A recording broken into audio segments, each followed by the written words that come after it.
Hi, my name is Perry, and I'm here to talk about the black crime problem that faces our American cities, and also to give out the prestigious Shameful Award for our contribution to the world stage, particularly black-on-black crime, the killing of innocent young black children on our American streets. And I think it's time to say we've had enough of that. The media want to call it drive-by shooting. I like to call it drive-by killing, because that's exactly what's going on. I read articles day after day after day talking about innocent young little black people being killed. I don't care what color you are. You should be able to go out, play on your street without being feared of some thug driving by shooting at you. Not only the kids, but you also have the older adults. They're afraid to come out of their house at night, living a fear of crime, the drive-bys, the gangbangers, and stuff like that. And I also think that we as a black communities have allowed,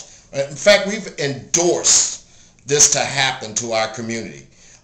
Because if we truly wanted to get rid of some of these gang killing that's going on, let me tell you something. Every time a little thug goes out there and kills some innocent child, the community ought to come together as thousands of them and say, look, we want that thug.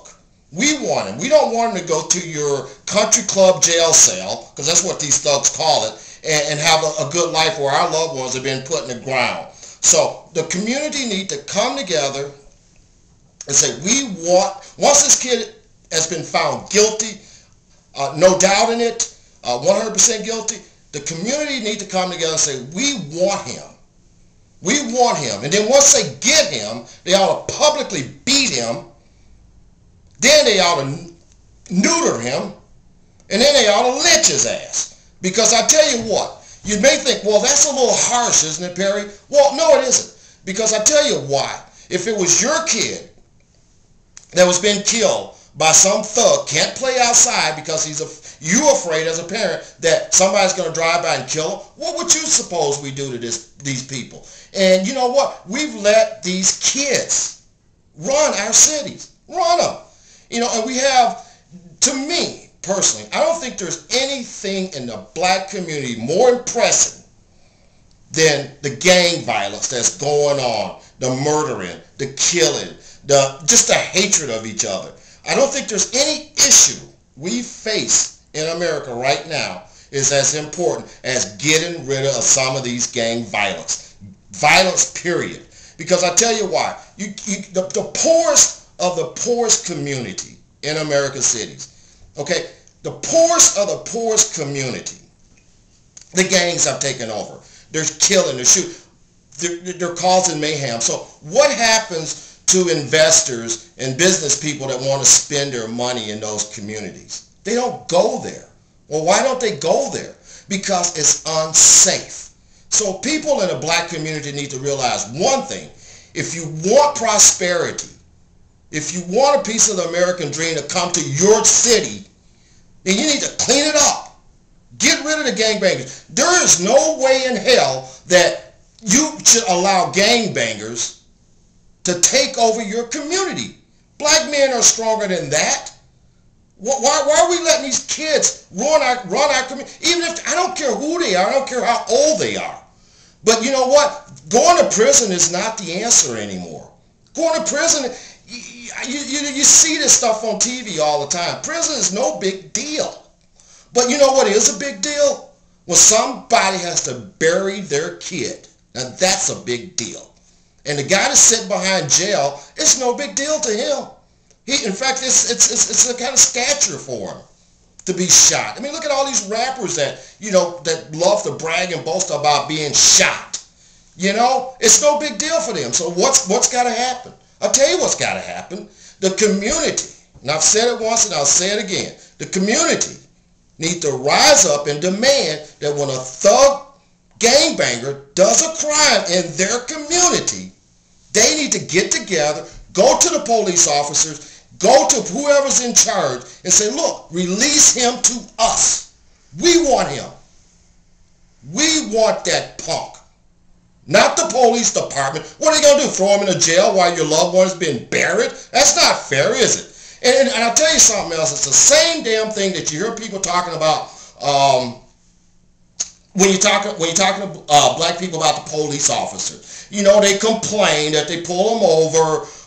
It's called black on black driving or something like that. But anyway, you know what I'm talking about. They complain when we get pulled over. They complain when you know, the cops are you know, profiling us. We complain about everything, but yet, as a black community, we're the people that keep them employed. So we love them.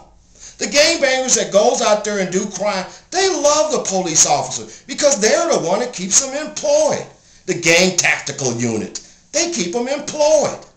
So they love the police. In fact, a gangbanger ought to go up to the police officer, give him a big fat kiss and call him daddy because he's the one that's employing him. The very guy that he said they mistreat us, he's giving them a job. How do you figure? And I'll tell you something else. I read a report. Got this off the wire. In Illinois, and this is where I'm talking about because this is where I'm from. In Illinois, this was a statistic from last year, spent $1.4 billion housing criminals.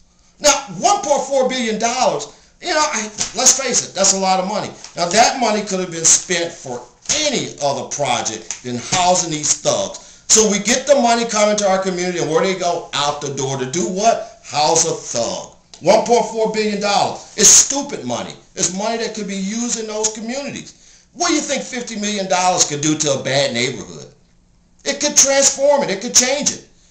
Businesses could come into these neighborhoods. Where there's people, there's businesses. But you know what? Why would, if I had $50 million to invest tomorrow, why in the hell would I go to a poor black community and do it?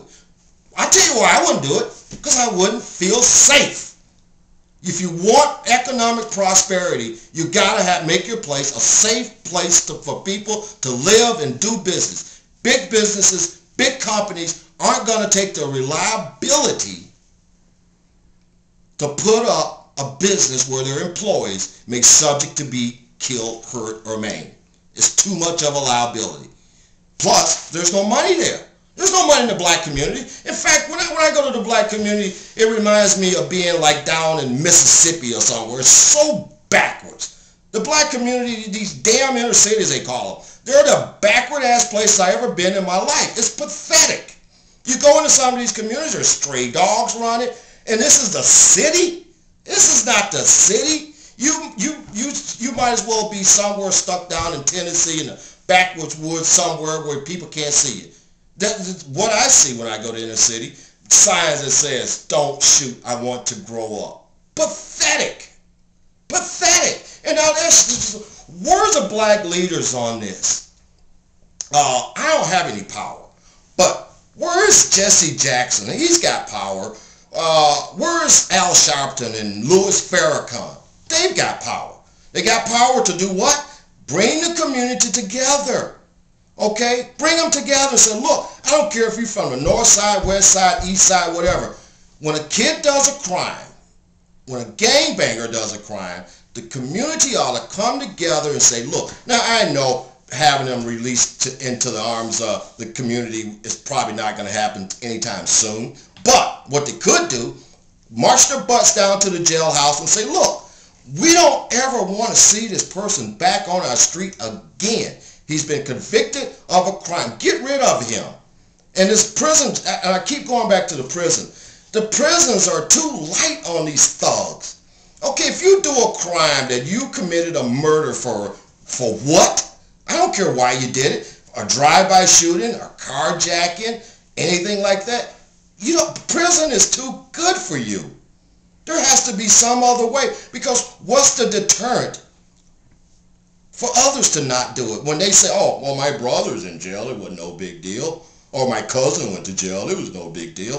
What we're doing, we're destroying ourselves. We're destroying ourselves. And we don't have to. You know, and don't sit there and say, we're not the only one that does crime. Hell, I know that. But big deal. Okay? In record proportional numbers, we do a hell of a lot more than anybody else. To give you an example, this happened this week. What do you see here? You got a blackface, right?